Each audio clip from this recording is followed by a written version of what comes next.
state championships here in the arena. Well, here in Division II, we may not have back-to-back or 3 straight state championships here in the arena, but we're going to crown a new one coming up here tonight. The Altar Knights getting set to take on Maysville coming up here in our D2 state final. I'm Justin Kidder. We are live here at UD Arena. It's our OHSA pregame tip-off coverage as we get you set for the D2 state title game. And of course, we got the coach, George Howard, with us here.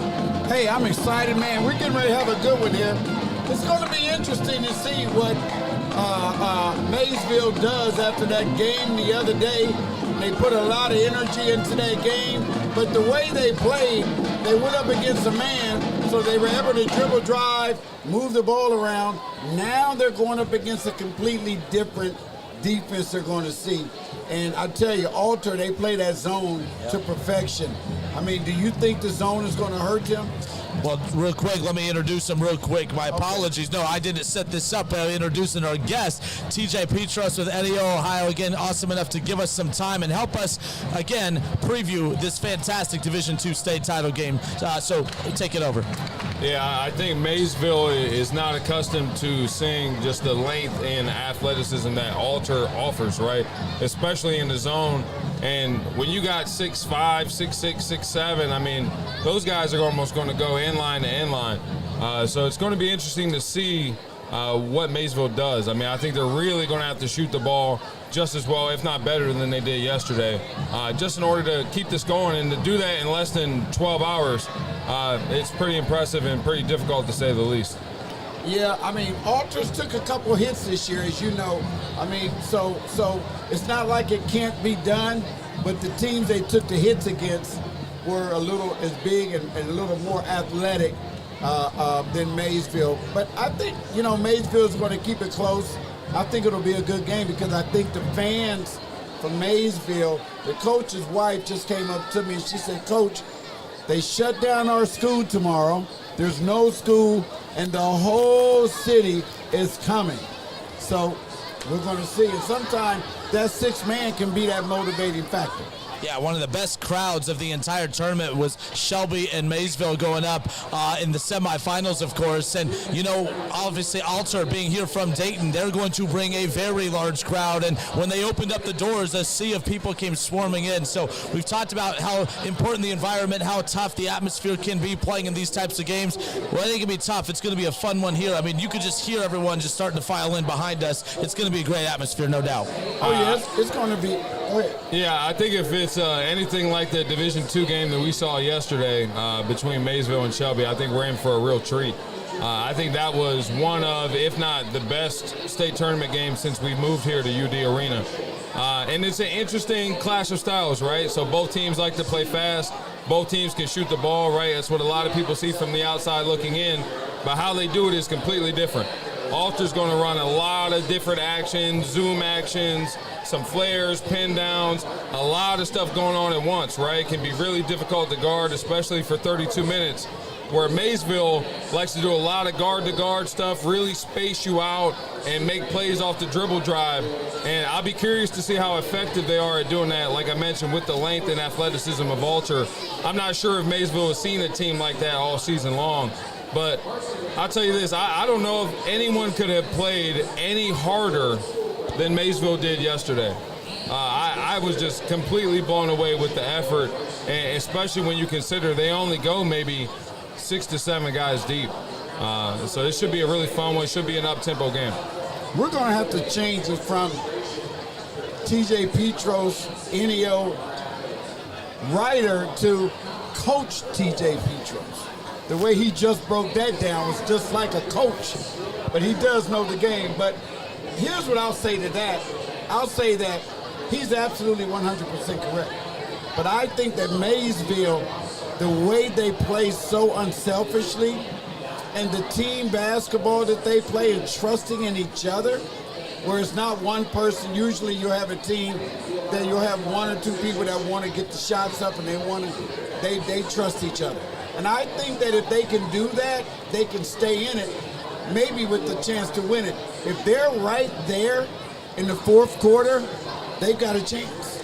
And what you said, I think, is completely spot on. It almost looked like those guys were playing hot potato. Remember when you were a kid and you played hot potato? As soon as you caught it, you had to let that thing go. And it's like these kids at Maysville, they almost have like a half-second rule. As soon as they catch it, they're either attacking off the dribble, they're making that extra pass, or they're letting that thing fly. And that can be really difficult to guard when you have 3 guards like Alex Bob, Gator Nichols, which is probably the coolest name I've ever heard in my life, and Jordan Watson. So you can tell those guys definitely enjoy playing with each other, and they're going to have to really enjoy playing with each other tonight. Just yesterday, the trio that I mentioned scored 66 of Maysville's 68 points. That is unbelievable. And the way that those guys celebrated last night, you could tell that they're playing with house money. Nobody expected them to be here. No one expected them to win that first game. Hell, nobody's expecting them to win this one. So if you're Maysville, you don't got anything to lose. TJ, if Maysville is moving that ball the way they do, and you're exactly right, like a hot potato, because they move it, just move it. If they're knocking down shots and finding that open man against that zone, will that make Alter come out of that zone? I would think so. I think they're not going to have a choice.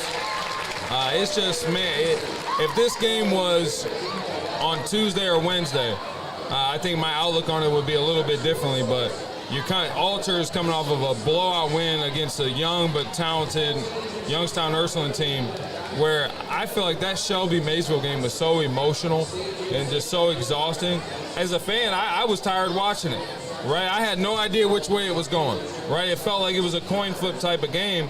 So much energy goes into that, and then to have such a short turnaround, I feel like that's a lot to ask, especially when you got a team full of young guys who haven't been in this position before. But to their credit, both of their regional semifinal and their regional final games were like this. So this is a team that's all tournament long has been accustomed to winning close, hard-fought games, and maybe they do it again. Let me ask you this, TJ. Do you think there's any way that Alter, coming off of a blowout win, can look at Maysville and say they're not on our level? You know, and take them lightly, and then Maysville come out. And, absolutely. Going into the year, I would have told you that Alter was, without a doubt, probably the number 2 team in Division II behind Lutheran West. Just the amount of talent they have, and then they get a transfer of R.J. Greer. But they've shown throughout the year they've laid a few eggs, particularly in back-to-backs. So they had a game down at Flying to the Hoop against a really, really talented Westminster team. They were down, I believe, like 21-22 in the first half. They rallied back, had a chance to win it at the buzzer, just missed it. And then the very next day they turned around and they played a really good Westerville North team down in Columbus, and they got beat. You know, so it's when you're looking at a team who's coming off of back-to-backs, it's never an easy thing to do. So and what you think's going to happen very rarely happens that way down here. That's one thing I've grown to learn. Well, one thing, too, to keep in mind, especially with Alter, remember, they jumped out, 20-4 at the end of that first quarter yesterday, and then all of a sudden, they start making a big comeback. It was they got outscored in that second quarter. Now, they flipped a switch in that third quarter, no doubt about it, but they definitely let their opponent back in it, and that's something to keep in mind, that no matter who gets off to that hot start in this first quarter, you can't let the first quarter dictate the results of the game, because both of these teams are going to be very run-centric, no doubt about it. No question. I think Maysville is going to come out with a ton of energy. I think this crowd is going to be loud. It's going to be rocking. And I think after these first 2 games today, we need that, right? We need a game where we're going to get a big-time environment with two really good teams. I think that's exactly what we're going to see tonight with Maysville. So hopefully those guys are able to find a little more in the tank, feed off of the community, and make some shots. I think the crowd is going to get them into the game. I think the crowd is going to be so exciting. They're going to feed off of that 6 man. I really do believe that. And I believe that, that's going to help them stay in this game. Now, they got to hit shots, but then Alter's got to hit shots too. So they play so aggressively, Maysville, that they get up in you, and they play great defense. They're jumping on the ball for every ball, and they're going after every rebound. So I believe it's going to be tougher than a lot of people might think it's going to be. One thing I'll say is, when we think about Alter, we talk a lot about their offense. I think Coach Coulter runs phenomenal stuff, man. Really puts his guys in positions where where they can make shots and be successful. But the one thing I was actually impressed by yesterday was their effort on the defensive end. I thought junior Charlie Ewell did a great job of altering, blocking shots in and outside of his area. You had junior Brady Connor, who's at 6'6", is really long and wiry. He's flying all over. He's contesting shots, blocking shots on the perimeter. So I think whereas yesterday Maysville was able to get a lot of quality looks on the perimeter, I think that those gaps are going to close a lot faster today just because the athleticism of Alter. So hopefully they're able to get them off, shoot them with confidence, and maybe free themselves up a little bit.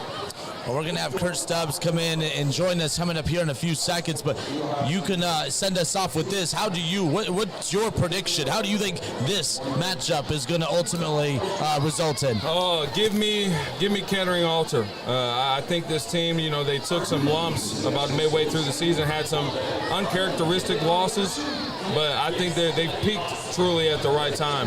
I think that blowout win over Cincinnati, Wyoming gave them all the confidence they needed coming into the weekend, and they were phenomenal yesterday. I think they're going to be phenomenal again today. So I'll take Kettering Alter. But I think if you're Maysville, man, you have a whole lot to be proud of for this season. I don't think anybody, including myself, expected them to be here. A lot of people looked at Bishop Hartley as the favorite to come out of that region, and man, they've just been relentless and showed a lot of resiliency. So they have a lot to be proud of, but ultimately I'm going to go with Alter. All right, well, we'll continue on, getting you set for this Division II state championship game as Alter gets set to take on Maysville here at the University of Dayton Arena. TJ Petros, awesome enough to join us here in our tip-off pregame coverage, SEO Spotlight. We appreciate your time. Thank you so much. Thanks for having me. Nice seeing you guys again. All right, we'll be right back.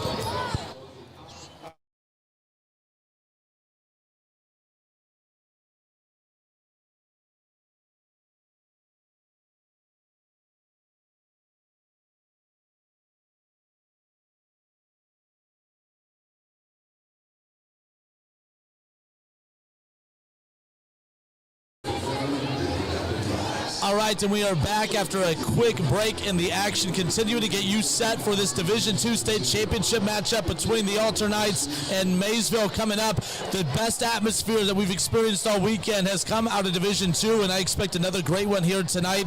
Alter bringing a huge fan base with them here basically in their backyard, and Maysville, as we just heard from TJ Petros, well, the whole school basically said, hey, you have the day off tomorrow, right? So they're all coming out for this one. So. Yes. The coach's wife came up to me earlier. She said, Coach, I'm going to tell you something. She said the whole city is coming. They shut down school tomorrow, Kurt. There's no school. So everybody's coming. She said everybody in Zanesville, regardless of what school they go to, there's been all types of signs all over the city. She even told me that they went to every AutoZone and Advanced Auto Parts, and they bought the yellow tiles that you use to clean cars or whatever, and they're all going to have yellow towels today. Crazy. I'm a Browns fan. It's going to look like the terrible towels in here. Is that what we're going to add? You know what? It's fine. It's going to add to the atmosphere. But Kurt Stubbs giving us some time. You joined us earlier for the D4 state preview, of course, and now giving us a little time before we send it down to the floor with the OHSA Radio Network. Your thoughts as we get geared up for a very exciting D2 state championship game. Yeah, I think you guys nailed it. First of all, that superintendent at Maysville deserves a fruit basket from everybody. As a teacher, that's unbelievable. The whole town, the South Town, as they call themselves, they will be here. My thoughts, though, on the game is, I think Kettering, Alter, and Maysville do a lot of the same stuff. I just think that Alter might be a little bit better per man than Maysville. I mean, Maysville played a really difficult game yesterday. They were extremely excited at the end. I just wonder if they'll be able to recoup that emotion today. One thing, we talked about that a little bit, we talked about earlier in one of the state games about the double overtime win out of the Division IV game. We're having a day between that emotional win and when they competed next. They had an emotional win yesterday, of course, holding off Shelby. Coach, from your perspective, having so little time just to turn your attention towards your next opponent, does that help or hurt them in this type of situation? Another emotionally charged game coming up here. Go either way. I don't really think it hurts them. But, I mean, as long as they went back to the hotel and they relaxed, ate right, Got some nutrition in them, some good fluids. I think they're okay. I'm at the same hotel with them, and I did not see them out at all last night. Now, the lobby was filled with everybody else from their town, but I didn't see no kids. You couldn't even move in the lobby last night, and when I walked in, they knew that the other day that, you know, I was a fan, so they started talking to me for about 30 minutes, but I think that they'll be okay. I think that the adrenaline that the crowd's going to give them, I think it's going to help them stay in this game. How long they're going to stay, I don't know, but I think they'll stay in this game. All right, we only have a few more minutes remaining here, Kurt. I appreciate you taking time with us. A couple players that you expect to have a huge impact on tonight's game, of course. We talked a lot about these players already throughout the our conversation, but as far as players that are going to have an impact on the result and outcome of tonight's game, who are you keeping an eye on? Well, for Maysville, I think you know what you're going to get from Alex Bob. Big Shot Bob steps up in every game. I don't think that's going to be anything different here today. But the key for Maysville has been all season is the emergence of sophomore Jordan Watson. He has to be special today for them to have a chance. And for Alter, I mean, to be honest with you, it could be a host of players. You know that RJ is going to do his thing. He's such an efficient player. But I think in these state championship games, a lot of times, there's an unsung hero. And for Alter today, look for somebody different to have a big game. All right, well, with that, those are our players to watch. Coach, send us off with this. Keys to the game, the keys for either of these teams to represent Division II with the state title. What are the keys to the game? You want me to do the keys? Oh, absolutely. The keys are in your car. I think, well, I ain't started it yet, but I am going to say that, you know, probably, hopefully at halftime, I ain't starting it neither. Hopefully towards the end of the game, I'm going to start it. But I think that if Alter plays their game and does what they've been doing all season, takes care of the basketball, you know, defend, you know, and just do what they've done, I think Alter will pull away with this game. But I also feel that if Maysville comes out of here and plays the game, that's what, to win this game, they're going to have to play their best game, better than they played the other day. And I don't know if you can do that because they gave it everything. And me and Kurt were sitting together watching that game, and if they can do that, they can stay in this game. And remember, I'm saying this, if they're in this game within 2 minutes and it's right there, watch out. Yeah, free throws too. 100% at the free throw line all game long until crunch time yesterday. That was something that really started to kind of peek its ugly head, unfortunately. But we got a good one coming up here on the OHSA Radio Network, of course. We have Alter getting set to take on Maysville. Alter hasn't won a state title since 2001, and Maysville hasn't won a state title since 1971. One of those droughts is going to end here tonight at UD Arena. It's the Division II state championship game coming up next on the OHSA Radio Network. We now send it courtside for Coach George Howard. I'm Justin Kidder and Kurt Stubbs. Thank you for hanging out with us ahead of our D2 championship game.